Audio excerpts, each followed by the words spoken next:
Clinton is just an amazing woman, and it is my absolute honor here tonight to introduce her to you. Because with her policies, Secretary Clinton will be able to transform an entire generation of Americans by giving us the tools that we need in order to get ahead and once and for all stay ahead. So give me, your attention and round of applause and introducing Hillary Clinton.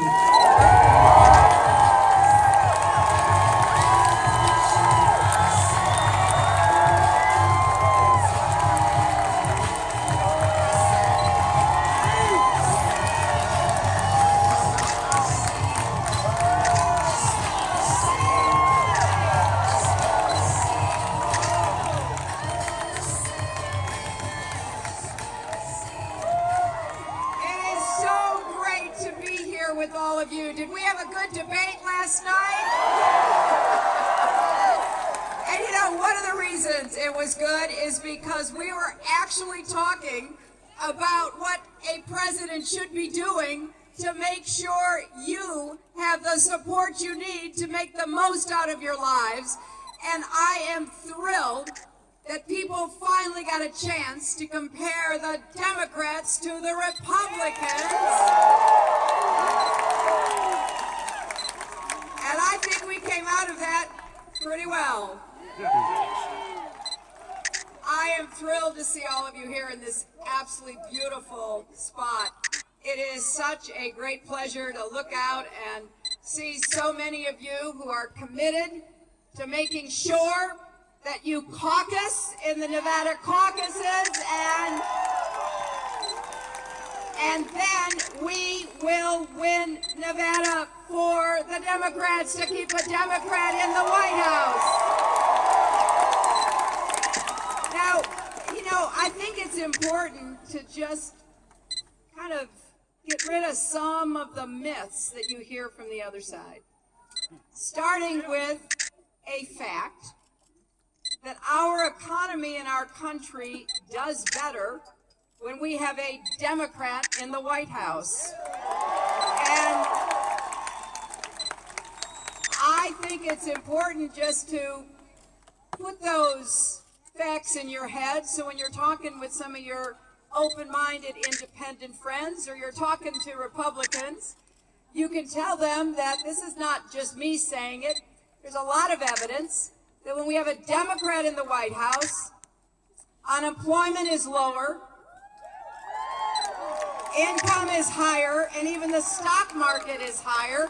But when you have a Republican in the White House, you are 4 times more likely to have a recession. I know that the Republicans who are running for president say that they want to go back and do what didn't work before. I think they want us all to forget about the Great Recession, which hit this state really hard. In 2008, we were losing 800,000 jobs a month.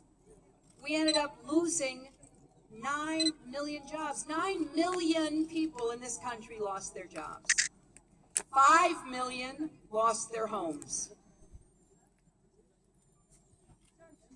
After that election, just about a week after it, I got a call from then President-elect Obama, and he asked me to come see him in Chicago.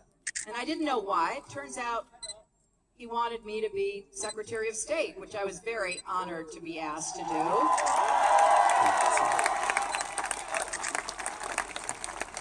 But when I got there, he said, we could fall into a Great Depression. And we could have. I do not think President Obama gets the credit he deserves for saving our economy from what could have been an even worse crisis, saving the auto industry, cracking down on Wall Street abuses, which the Bush administration had been ignoring, and passing the Affordable Care Act, which now provides health insurance to 18 million Americans.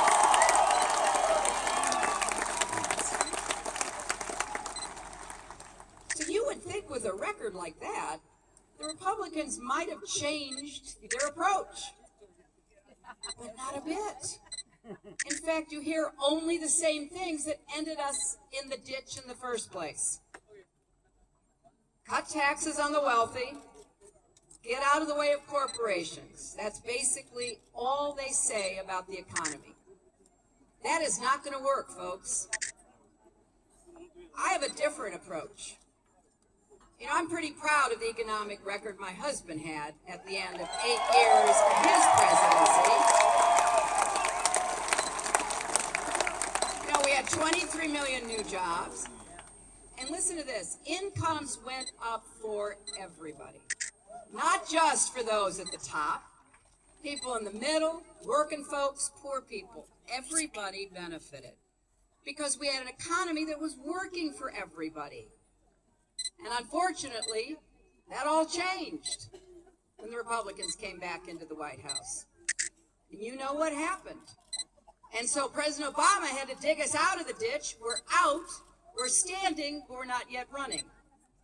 I want to do what will work, to put more people to work and to raise wages again because they have not budged. There is something really wrong when CEO pay is 300 times what the typical worker makes. Now, I don't think anybody believes that we're going to be able to get wages rising again unless we have a government with a president who actually cares about making sure hardworking people see the fruits of your labor. So here's what we're going to do. We're going to start by creating more jobs, by actually investing in putting people to work to build, maintain our roads, our bridges, our airports. We're going to repair our sewer lines, our water lines, our gas lines.